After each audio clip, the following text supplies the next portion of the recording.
Okay, well, thank you for coming today. So hello and welcome to the French American Histories One Story, Two Narratives program. I'm Iris de Rode and I'm hosting this show, and I'm very happy to have a beautiful conversation today. But I will explain a little bit first what it's about, who you are, and then we're going to dive into the exciting exhibition that is today held. And so, first of all, the French American Histories One Story, Two Narratives is a program that is really just exploring the French American exchanges from its origins up until today. It can be cultural, it can be scientific, it can be pure history, but it can, of course, especially be art. So, that's what we're going to discuss today. And so, the program is brought to you by the French Embassy in DC, but also Villa Albertine and the Fédération des Alliances Françaises. All groups that are, of course, connecting the French and American communities. And today we're focusing on a significant French-American connections from the early 1900s, and particularly highlighting the groundbreaking, of course, exhibition, Brilliant Exiles, American Women in Paris between 1900 and 1939. Specific year, of course. It's currently on display at the Smithsonian National Portrait Gallery here in DC.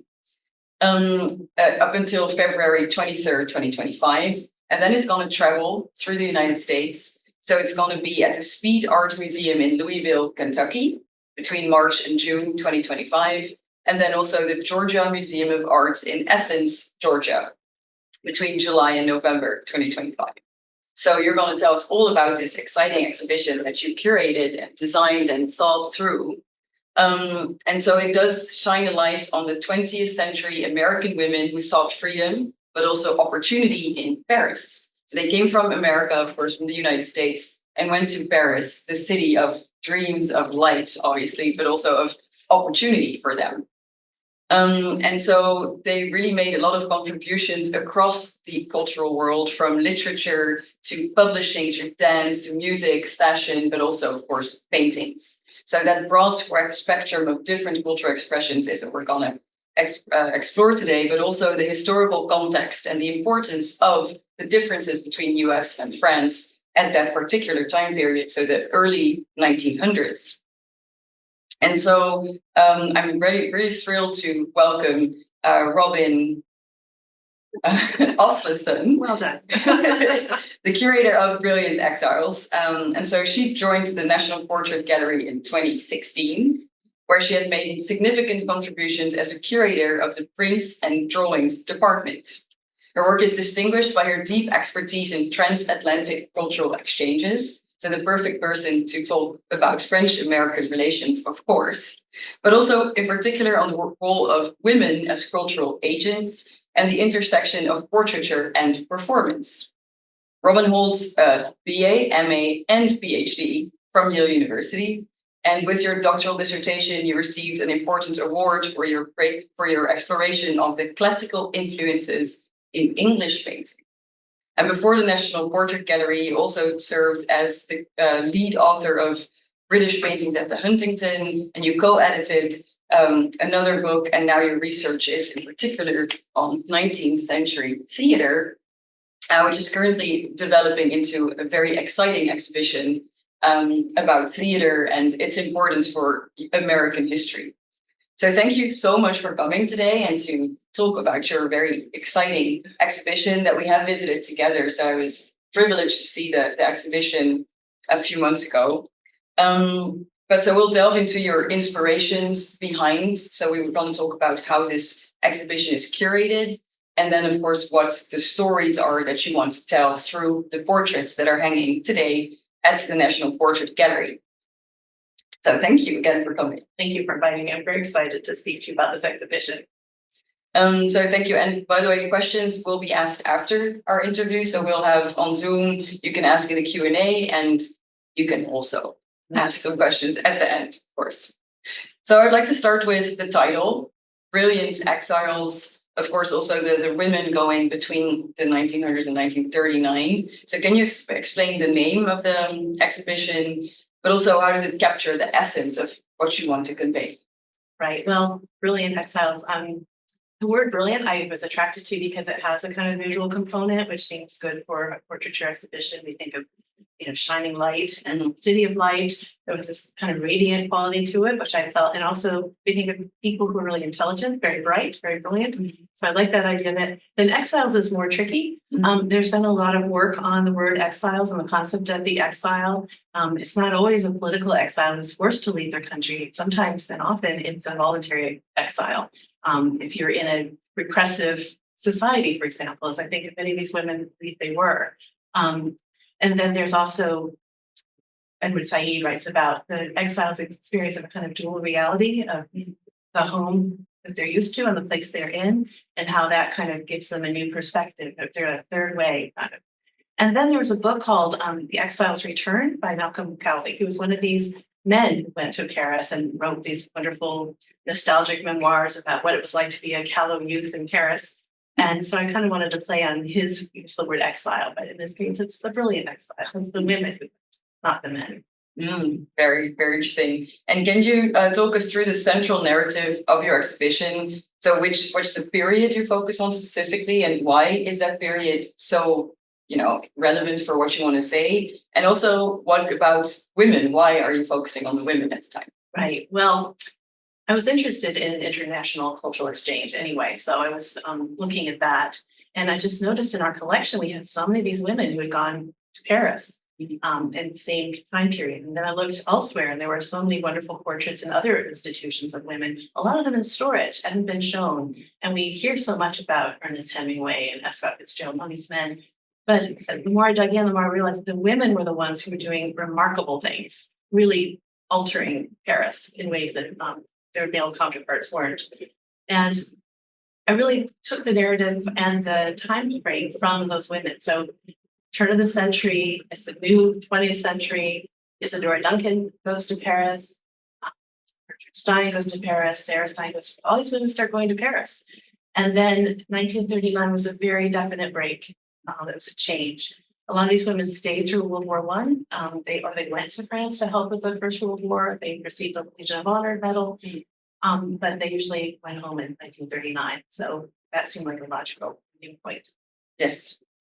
And so before we start to really dive into the stories, the women, the context, I would like to ask you, because you're working for, of course, it's the Museum of Portraits. Yes. So can you tell us a bit more about history and portraiture, and how can portraits tell the stories you want to say, but also what is the opportunity for you? Instead of having all these other visuals, you have the portraits. Yes.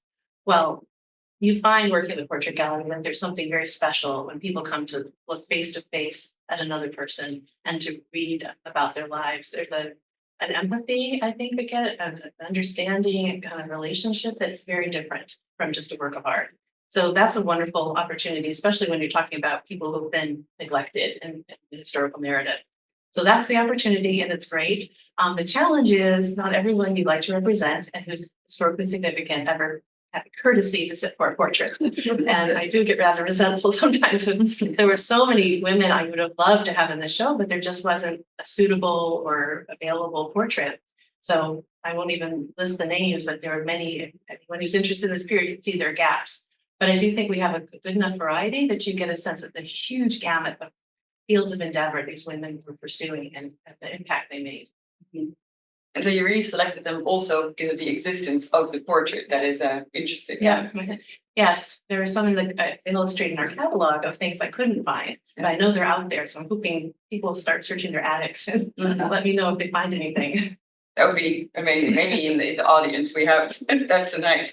And so you're really, of course, so we're talking about a particular type of woman that leaves from the United States in a period that was quite an unconventional thing to do. Not necessarily many women, maybe more like today, would travel a lot on their own, for instance. So you also really emphasize what you say on the unconventional American women moving away from their more like male-dominated places, and then they go to Paris. And there is in your exhibition there is a reference to how men of the period that were considered and called the lost generation, these were the men, of course, that went to Paris in this particular period. Were these women sort of accepted there? Because of course I'm talking still about when they were supposed or about to leave. How were these women seen by the more conventional people? Well, there have always been women who've gone to Paris, and there were many, many more than are in the exhibition. But I was really focused on a certain kind of woman who went wanting a transformative experience, went because she just didn't have time to wait for America to catch up with her. She was wanting to take a leap into the future. And it's not that Paris was such a modern place. Far from it. People always wrote about like walking down the hall to the bathroom or no heat or whatever. But it was a place where modernity could thrive because it was always a very cosmopolitan place. There was a great love and respect for the arts that people didn't feel they had in the United States. Men and women felt that, and men and women felt free to go there. But for the women, they just could not have done the things they did if they stayed home. It wasn't possible. And they did do things like go unchaperoned with a one-way ticket and $6 to Paris and just say, whatever happens, I've got nothing to lose. So they were really adventurous women and breaking with traditional ideas about getting married and have kids. A lot of them felt they could only do that if they got away from home and went somewhere else. And I was talking earlier about how the exile has that dual perspective of their home and this new place they're in. So they're both, but they're also neither.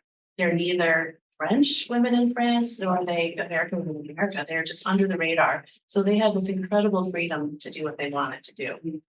And they used that to help men as well as other women. The women were the ones who created the connections, the publishing houses, the bookstores, the art salons, all these things that gave artists, writers, dancers their push to public awareness. So I think the men respected them and they knew each other, but it was when they described the women in their memoirs and their nostalgic autobiographies, they were always kind of the audience looking at these women. They didn't know them as friends and colleagues or agents of their art. They were more helpers the way they saw them. And so we're going to talk about the women soon, of course, but what would be, because you said there were a few things that they missed in the United States, maybe. So what were these and what was the pull factor for them to really go to Paris, to want to go there and to make decisions such as you said, quite risky, to just go on your own and have $6? Yeah. Well, it's always been a magnet for people who are interested in the arts. It's a beautiful city. It's a cosmopolitan city. It's a very tolerant city. So some people just went for World War I to help with war effort and stayed. I'm going to talk about some of them. Yeah. Some went to Greenwich Village and said, not quite wild enough for me, I'm going to go to Paris. Yeah. Or, they just wanted to keep going to the place where they could really live an authentic life and have more opportunities. For artists, there are more art exhibition opportunities. There's studios you can study with. Writers, it was a very favorable exchange rate at one point, so you didn't have to be earning an income to support yourself as a writer. So there are all sorts of practical and kind of social advantages to going. So we can start with, we're going to focus on a few key figures, and we'll see on the screen and on Zoom, we're going to see the portraits that are associated to it that are, of course, in original hanging right now at the exhibition at the National Portrait Gallery. But we would like to start, as we have prepared, of course, Natalie Barney, because you said she had really a clear reason to settle in Paris, to want to go away and to do that. Yes. Then the portrait will appear soon. Here we go. So Natalie Barney. So I mentioned the women who went with $6 in their pocket, but there are also many affluent women who went to get away from the expectation that they were going to be these society ladies and make an advantageous marriage and have children. And Natalie Barney was a little different from that. She wanted that special kind of life that she had more agency for, but she also was a woman who knew she loved women and she didn't feel she could stay home and have the relationship she wanted. In Paris, again, she's under the radar. She's an American, so the French already consider her a little different, a little eccentric, and they're willing to cut her some slack in a way they wouldn't probably the French women necessarily. And so she, in 1909, being fully bilingual, writing in poetry and epigrams in French, settled in Paris and started a salon. And she had, the place was open to musicians, writers, artists, anyone creative would come, or anyone just passing through France. They would definitely want to go to Natalie Barney's weekly salon, where she served wonderful food and had all these interesting people. There was also a place, she started something called the Académie des Femmes, which was a women's academy that was supposed to be a kind of riposte and criticism of the Académie Françaises, which is only open to men at the time. And so she was really cultivating a group of women who would read each other's work, get to know each other, even though they're from different nationalities. She translated a lot of things so people they didn't speak English or French, they could access them. And it was also became a place where women who loved women at a time when people didn't really understand lesbian sexuality. It was very early times for that to be written about or studied. They found each other and they kind of figured out for themselves what their lives are going to be like. So internationally, women would make their way there. It's really remarkable. Now, this portrait we're looking at is by her mother, Alice Barney, who was another American woman in Paris. She spent a lot of time there studying with James McNeill Whistler, another American in Paris. Yeah. And it's a portrait of her daughter. And even so, I think you get a sense of just the alluring sensuality of Natalie Barney. Everyone talked about that. Men and women and dogs fell in love with her. Everybody adored her. She had these beautiful blue eyes and crown of golden hair. And she's here in this portrait. She's wearing a kind of low-cut red crimson velvet gown. And you get a sense of her, just her appeal and her magnetism. And that supposedly lasted until she's in her 80s. Wow. She just had this way of attracting people. And so she became this real, kind of created a landmark in Paris that was American made. And she was one of several women who started some kind of landmark that persisted for many years in Paris. Very nice. So that is one of the women we might not have heard of, but of course there's a few very famous ones that you're also, well, maybe people have obviously, but she's not, for instance, Gertrude Stein. Right. That is a person that we've all heard of. So can you tell us a bit more about her and the portrait you selected of her, which is of course a very special one. Yes. Because it's by a very famous painter, as we can all see, Pablo Picasso. So maybe we can start by explaining the portrait and then why this portrait exists and what she tells us. Yes. She was another one of those women who went very early in the century. She got there in 1903. She'd already gone to Radcliffe and to Johns Hopkins Medical School and just threw that all aside to go to Paris where her brother Leo had settled. And the two of them started dressing in very eccentric manners, brown corduroy robes and sandals, which must have stood out in Paris with the high fashion it's known for. But they were also unconventional in their artistic taste. And they began collecting art that was by artists who were just starting out and doing very unusual things, like this little known Spanish artist, Pablo Picasso, who just arrived in the city and were not sure what to make of his work, or Matisse, what's that? But it was cheap because it was untested work. And so they were able to pool their resources and start collecting. And then when Picasso got too crazy for her brother Leo, he dropped out and Gertrude continued to collect and to promote this work. People from around the world would come to Paris to go to Gertrude Stein's weekly salon and the weekly salon of her sister-in-law, Sarah Samuel Stein, who was also collecting avant-garde art at a time when hardly anybody was. And they just came to laugh at this crazy art, and they were converted in the process because these women would explain it. They would meet the artists there. Artists would meet each other. It was a real incubator for these new ideas about modern art, abstraction. But because Gertrude Stein is so clearly someone to get to know, Pablo Picasso approached her and asked if he could please paint her portrait as a way to ingratiate himself, really, because he's just starting out. This was in 1905, so he'd only recently arrived a year before. And she arrived in her brown corduroy robe and sandals and plopped down in a chair, not posing in a ladylike fashion, not dressing up, none of that. She was just being herself. And he painted what he saw before him.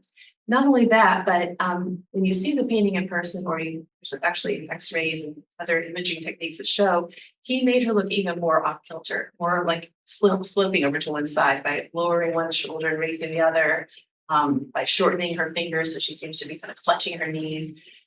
She's spreading her legs, which women didn't do. She's taking up space. She's doing all these unconventional things, and he had no trouble with that. But when he got to her face, he was stymied. He said, I've looked at you so long, I can no longer see what you look like. And so he went away, took a break, and looked at some medieval Spanish sculptures, mask-like in appearance, and had an idea. Came back to Paris, she wasn't there, and he painted her face as a mask. And if you look at it, you can see the eyes are very stylized, they're different sizes, they're in different planes. The whole thing it's very abstracted. It's flat too. Mm-hmm. Yeah. It's not like, and with the x-rays and everything, you can see underneath there is a realistically rendered face. But he chose not to stick with that. He wanted to do something different. This unconventional woman pushed him to do something he'd never tried before. A year later, he paints Les Demoiselles d'Avignon, which is the African masks on the naturalistic bodies. So that whole movement toward Cubism and really unusual art started with Gertrude Stein. This one, he was trying to capture something about her that the usual techniques wouldn't do. Now, I want to also mention the reason we've all heard of Gertrude Stein is because she was excellent at self-promotion. Okay. And this painting hung in her studio, and when people came to photograph her, no matter where she'd moved it, she would be sitting near it so that it and she were in the photograph together, as if to remind people, once Picasso started to go up in reputation, I'm the one who saw him and saw something special. And this is the one painting she donated to a public collection in the United States before she died, to make sure people continue to associate her with him. And of course, she wrote in a style that she said was Cubist with words. So she was always trying to kind of keep Picasso kind of close. It worked very well. It obviously. surely did.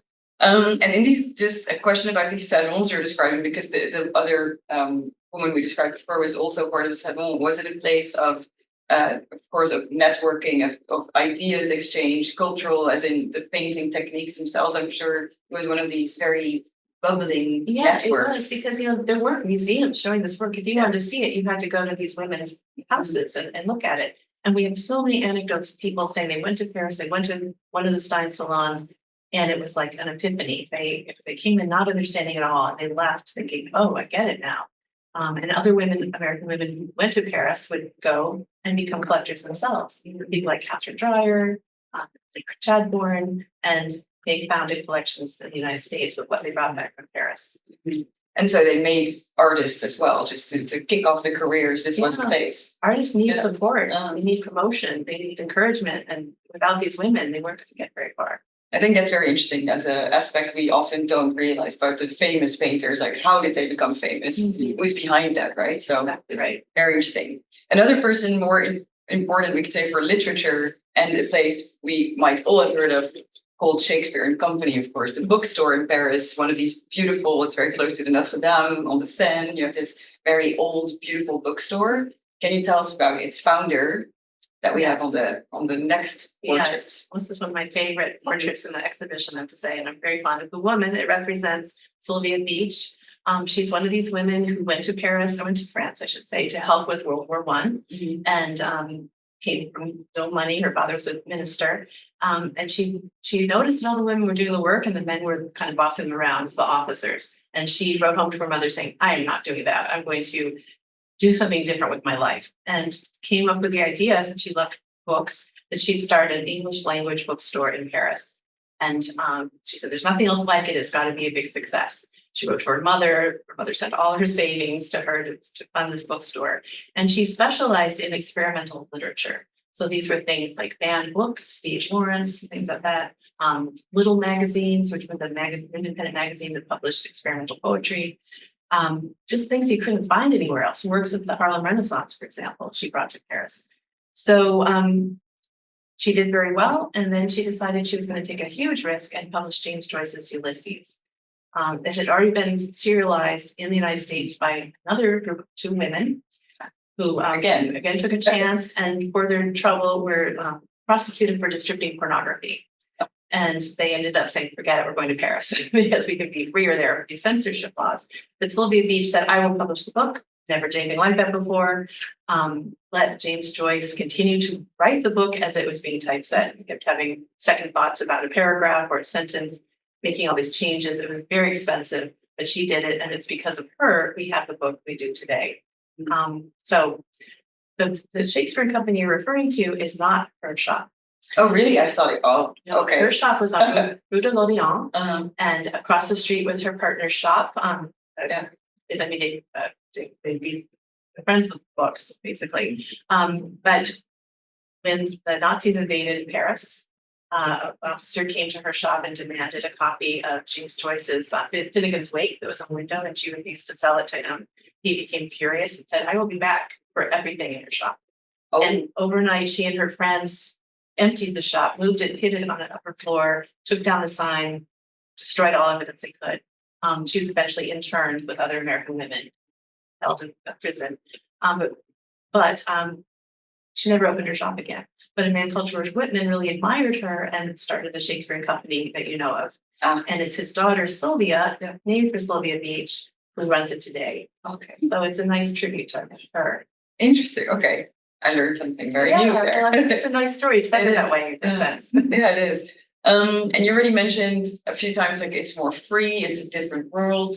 Of course, it's a very different world as well from America being a segregated country at the time, a segregated society. Black and white were separate and had to live a lot of separate, of course. And so that was also a very important reason for some African American women to go to Paris. Yes. Which you really feature quite prominently, of course, in the exhibition, because it's such an important topic, but also it tells a story of a transformation for these women because they could live in a way that they could never have lived in the United States. Right. And it was really moving to me to see that they said that experience started as soon as they got on the ship.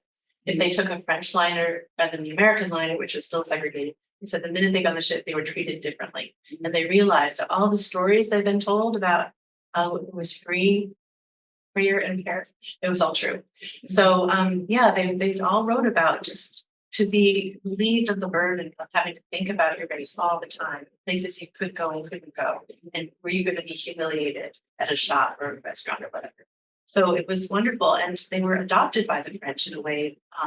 So the French weren't colorblind; they were very color conscious, but they were fascinated and intrigued by African Americans. Maybe not the French colonial subjects so much, or the former people from African colonies, but the French colonies.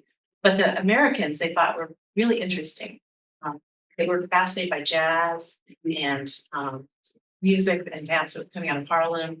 And these women were seen as embodying those things. So they had a really good time.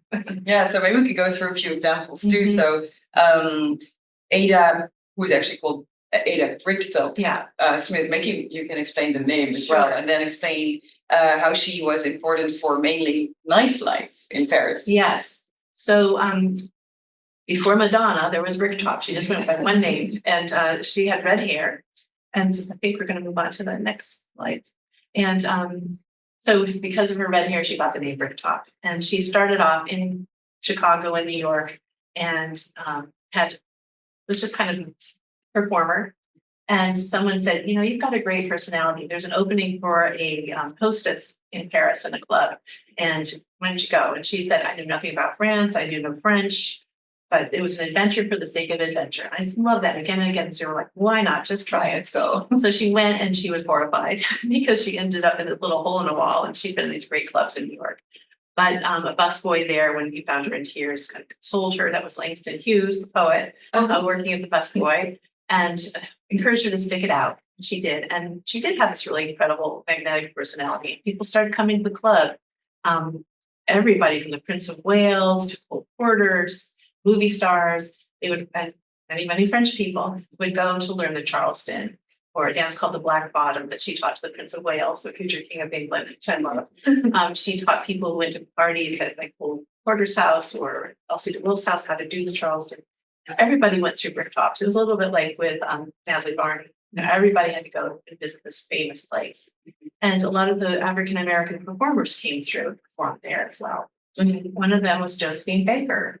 Yes. Who everybody's heard of, like Gertrude Stein. She was 19-year-old. We can go to the next slide if you want to. Yeah, she was virtually unknown when she went to Paris. She was only 19. It was 1925. But a white woman who lived in Paris had the idea of creating an all-Black revue, seeing how popular music and dance was. And she asked several women who said, no, I'm not interested. And she got to this 19-year-old chorus girl and said, I'll do it. So she went and it was just a phenomenal success. Overnight, literally, after she performed, everyone was talking about her. And how does she do it? She does with her body. She's so funny and she's so dynamic. So she had this great career in Paris for 10 years, ignoring all the tempting offers to go back to the United States and perform until in 1935, Ziegfeld Follies offered her a role. And she thought, okay, I'll go. And it was everything she feared. She was turned away from every hotel, go to the restaurants, just was in tears instantly.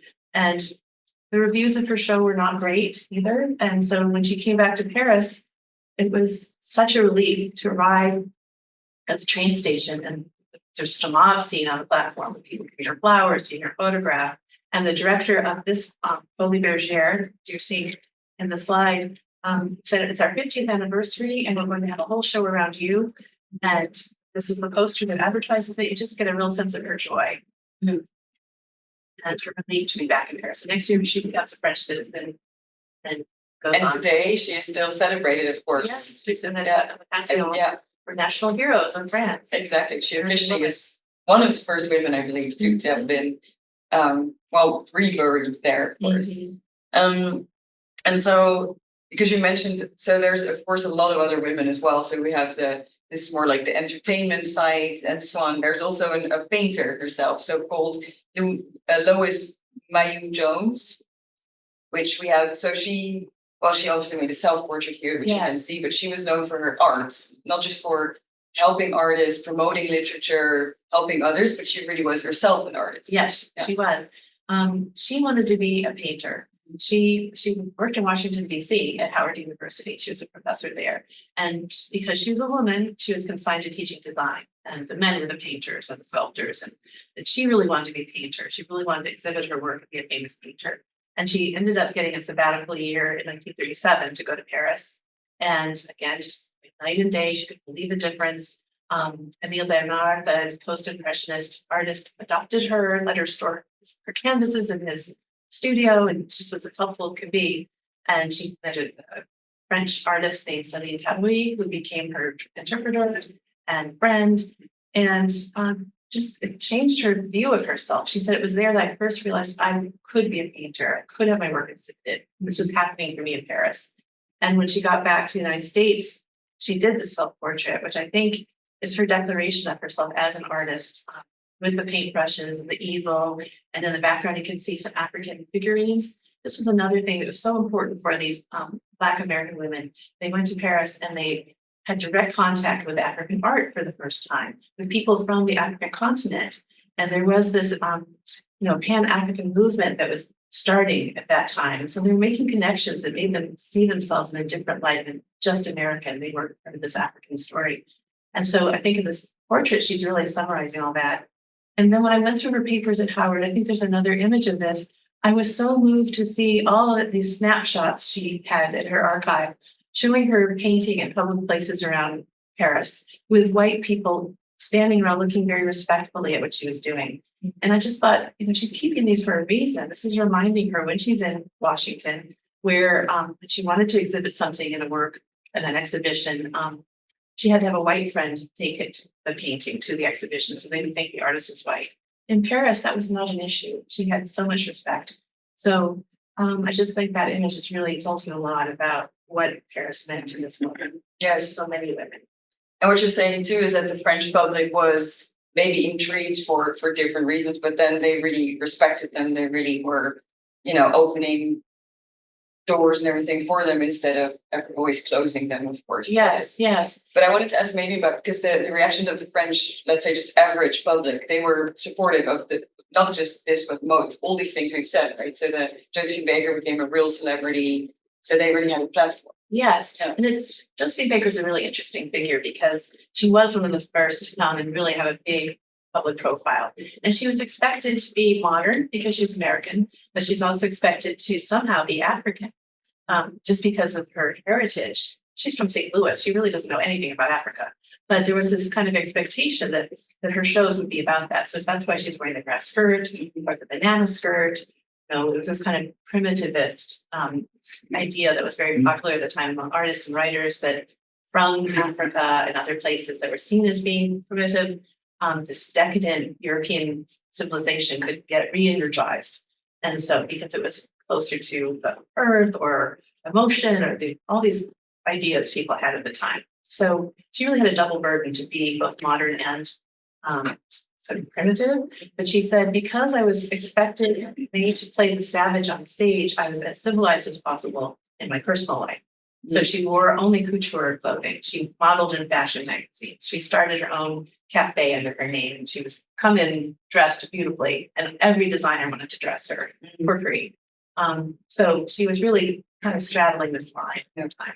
But still shows that racism is also in Paris and like so them being different work. So this is a tough period, of course, also there, even if it's more open in the United States, there's still a long way to go on both sides. Fear for your life. You Yeah, don't have to fear you can't have a cup of coffee wherever you want. So yeah, it's just degrees of difference. Yeah, exactly. And so we're of course nearing the end here. So World War II is of course well, the First War happened too at the moment when we were starting to talk 1900s, but 1939 is coming, of course, and so that's also the end of your exhibition. But so can you tell us about that sort of real turning point? The women were living there. Could they stay? Did they have to go away? What was the climate there during that period? Yeah, well, the women stayed much longer than the men, for one thing. So a lot of them, not all of them, but a lot of them did, as long as they possibly could. Sylvia Beach, I mentioned, stayed until she was arrested and interned. Gertrude Stein went south to a place in the south of France where she was more protected there. And there's some controversy about whether she was protected literally by the Vichy government. She had a friend who was the director of the Bibliothèque Nationale who seemed to be looking out for her to make sure she and her collections were safe. But then there were people like Brigitte, who again waited till last minute. She finally went in 1938 or 39. Wallis Simpson paid for her fare across the ocean, who was married to the former King of England at that point. And then we have Peggy Guggenheim. That's the next. Yeah, and the exhibition kind of closes with her because she's this pivotal figure in many ways. She was Jewish, but she stayed in Paris until 1941. Just really late and in danger the whole time. But she was trying to help artists whose work was being destroyed because the Nazi destruction of degenerate artists, they called it anything abstract, modern. So she was going around artist studios, buying what she could, hiding it, getting it to safety, getting the artist to safety, and really stayed to the very end. And then when she got back to the United States, she started Art of the Century. It's an art gallery for contemporary art. And it's there that abstract expressionism, Jackson Pollock, get launched. And so it's this kind of pivotal moment where the shift from Paris as the center of avant-garde modernism to New York. And I feel like she's a really good figure to kind of end that whole transit trajectory for the arts, Paris shifting to the United States.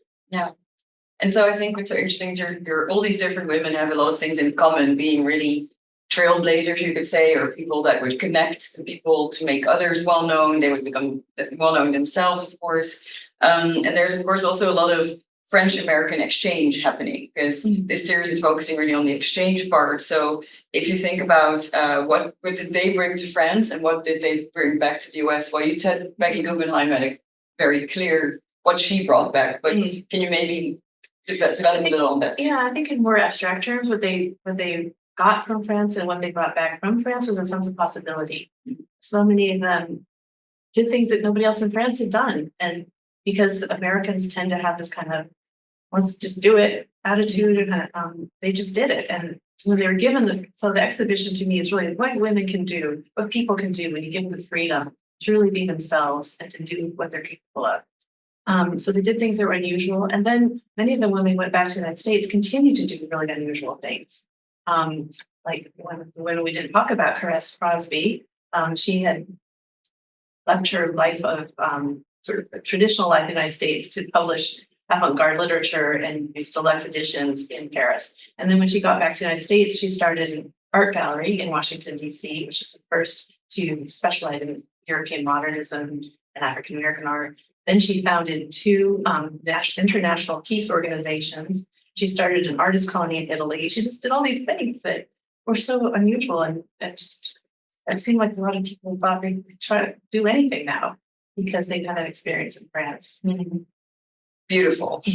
So do you have some idea or some thought on the sort of the lasting legacy of these women? How do they continue to inspire maybe yourself as a woman or your visitors when you see, do you have reactions? Like, what's the legacy of all these women portrayed? The thing that's been really gratifying for me is so many visitors have said, I had no idea these women were so ahead of their time. They were dealing with things we're still dealing with today. from women who, LGBTQ type of things to book banning, women just trying to juggle or make choices between motherhood and careers. Just a lot of things they were dealing with head on and racism that we're still grappling with. And I feel like they show us that these are not new things. We're not all being woke or whatever. This has been going on a long time, and we have a lot to learn by seeing what giving away some of those limitations allowed them to do. I just hope people will see the connections between that past and our present. I'm inspired. So thank you so much. I'd like to thank you first of all. So maybe we can have a little. First of all, I really encourage you, if you haven't been yet, to go to the exhibition, because of course this is a sample. We flew through all the different subjects. You can go more in depth. You can see the portraits. You can read the book that you have written to accompany the exhibition, which really delves much more into the stories we have discussed. It's probably on sale online as well, I would think. And then, of course, the exhibition is also going to the other locations that I mentioned in Kentucky and in Georgia. Yes. So, and I would say if people aren't able to go any of those places, our website has every work in the exhibition illustrated, and the labels are there. It's text, as audio as well. There's a podcast. There's a lot of other materials. You can have a vicarious experience if you're not able to get to Washington or the other places. Great. Okay, so let's have maybe if you have a question here, and otherwise there will be probably some on Zoom if you can ask at the Q&A. And I will repeat the questions from Zoom because yes. So we have a question here.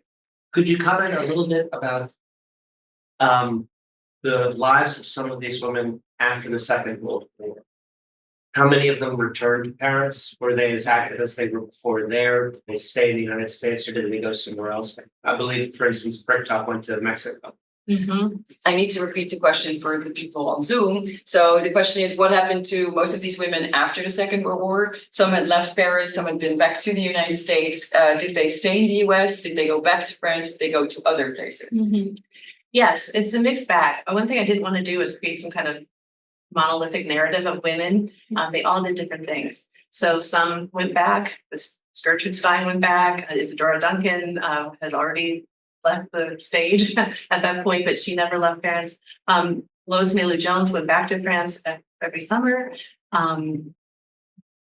There's several women I didn't talk about who also went back constantly. But for some women, it was a rude awakening going back to the United States. Bricktop being one. She didn't leave for so long because she said, what would America make of someone like me? And she had been the toast of a major city, knowing everybody, in demand all the time. And she went back to New York. She tried to start a club, didn't do so well. Went to Mexico, didn't do so well. Went back to Paris, didn't do so well. And ended up in Rome. So the fact that she couldn't even make it in Paris after the war makes me think things had changed. It wasn't just, things were different. So in Rome, she had a whole another Bricktops, and that's a happy ending. But people like Bernice Abbott got back. She was a photographer who was really important in showing. I didn't talk very much about how these portraits show women in a different way. Yeah. These were unusual women, and portraitists had to break all the rules to really portray them. And Bernice Abbott was one of these who was interested in photographing women in ways no one had done before.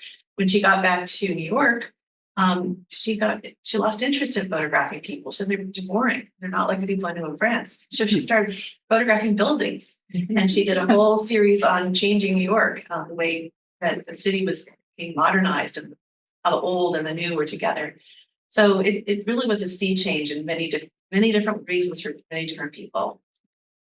But as many happy stories as sad ones, unfortunately. Also, the rebuilding of France after the war, like that was not the right place to go to for all the economic boom that it was before. Yes, that must have been a very different. Yeah. Well, but different from World War I, for example. Yes, there was an opportunity because of exchange rate and everything. And prohibition, we didn't talk about that was a big factor. Having that in the United States, that's why I love the men loved going to Paris. Of course, they drink good French wine. Yeah. But then prohibition was gone, and so there wasn't the same incentive. Yeah. Any other questions here? Otherwise, we'll go. Did these women engage more with the American expat community when there, or were they mixing with the French people? And the question is, were they bilingual? Okay, so question is about how they would be with the French. So would they stay in sort of a more an expat international community? Would they mingle with the French local population? And how did they communicate? What were their languages? Right. Again, there's no monolithic narrative for that. No. Natalie Barney, fully bilingual. Sylvia Beach spoke French, and people thought it was very cute. Let me just put it that way. So some of them really did mix. They had partners who were French. They were very much entrenched in the French communities, and others, no, not at all. They were with other expatriates. So it depended on the individual. There must have been a strong American community within these like groups of women that would connect and have their or did they exchange amongst the ones you portrayed today, for instance? Do you know if they were in touch with each other? Yes, they were definitely. I always say I'd love in the exhibition to kind of do strings connecting them, because they were all interacting in various ways and knew of each other, and they would have little cliques, but they all kind of interacted as well.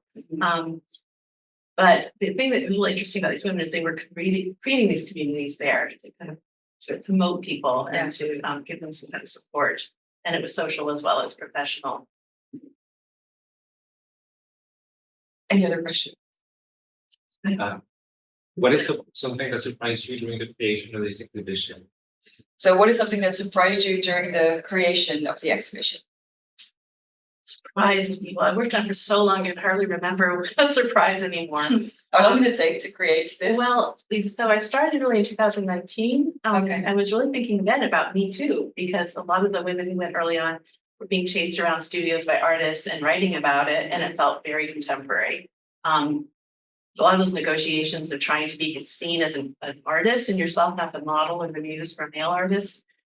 So that was kind of started that way, and then it gradually shifted as time shifted. But what happened was COVID struck, and we had another exhibition or two close, and so we decided to postpone it. But it just gave me more time to think about it. I don't know. I guess the thing that really excited me, I won't say surprised me, was just reading these women's papers and their diaries, their letters, and being a fly on the wall and seeing how a lot of the things they said felt so contemporary. Same situations we have today. It's very much the same. And so to create an exhibition like this, you do a lot of research, as in, I'm sure a lot of people don't realize how much research goes into this and the work and what story are you going to tell, which story you're not going to tell. Like, that is interesting to hear from you about creation. To piece together just the Parisian narratives of these women took a lot of work, because you really have to dig, and they haven't been written about, and they've never been brought all together. They're a lot of sort of second wave feminists have written a lot about, especially the writers, but no one's really kind of put all these different women together, and when you do, you're just blown away by how much they did, and so that was the thing I really wanted to do, was just kind of this kind of party for all of them in one room, so we could see the different things they did. But yeah, it was a lot of digging, a lot of travel, 10 different states I think I went to look at their archives, and then trying to run the portraits to ground was hard. A lot of them were in storage, had to be conserved. So there was a lot of that. Yeah, but that's really interesting to know that when you go to an exhibition, some people might not realize all that work that goes in it. And you, of course, also made the book on top. So that is the... Right. Yeah. There was another question. You answered it. Oh, okay. It's already answered. Another question. Could you talk a little bit more about finding the portraits that you have in the exhibition? So how did you find, or could you tell more about finding portraits? Yes, well, they were all different places, but some of my favorites were in private collections, because, for example, there was one portrait of a woman no one's heard of, Rose O'Neill. Some people have heard of her, but most of our visitors haven't. She invented the QB, which some people will know is a little cartoon character that made her a multimillionaire, and which is most highly paid woman artist in the world. But her spectacular portrait is in a nephew's house in Illinois, or sorry, Missouri. And I had to find a conservator to go out and to conserve it, and he had to drive through a hurricane for 2 hours, put the painting in the back of his car, drive back.